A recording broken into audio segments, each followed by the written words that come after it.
Vamos a ver cómo medir la capacidad de un capacitor como el que tenemos acá en la figura a través de un voltímetro y un amperímetro. Primero vamos a ver el circuito. Lo que vamos a hacer es conectar nuestro capacitor a una fuente de corriente alterna, como vemos acá. Acá tenemos una llave simplemente para que comience a funcionar el circuito. Vamos a conectar un amperímetro que nos va a indicar el valor de corriente que va a llegar al capacitor. Recordemos que el objetivo es medir la capacidad de este capacitor y esa capacidad la denotamos con la letra C.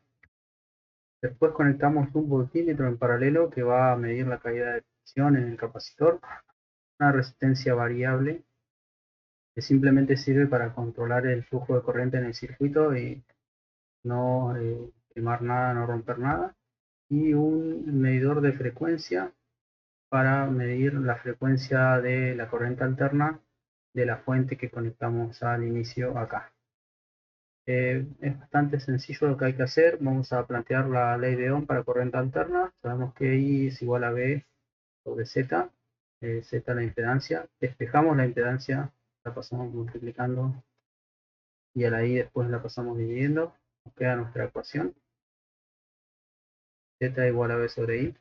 Y como el objetivo de nuestra medición es medir la capacidad del capacitor, la impedancia directamente va a coincidir con XC, que recordarán es la capacitancia y es una medida de la capacidad que tiene nuestro capacitor. Bien, entonces si Z es igual a XC, lo reemplazamos, es decir, donde estaba Z colocamos XC, y recordemos que XC es igual a 1 sobre 2pi por F por C. Acá tenemos nuestro objetivo que es despejar el valor de C. Vamos a borrar para que no se complique. Lo que hacemos es pasar el C para este otro lado, está dividiendo, pasa multiplicando, y esta I la pasamos para el otro lado, está dividiendo, pasa multiplicando. Entonces me va a quedar I sobre 2pi por F igual a B por C. Es un pi. Vamos a borrarlo para que se entienda. Ahora sí. Y después lo que hacemos simplemente es pasar el voltaje que está multiplicando para el otro lado dividiendo. Entonces me va a quedar I sobre 2pi por F por B. Y esto es igual a C, la capacidad. De esa manera podemos calcular la capacidad de nuestro capacitor.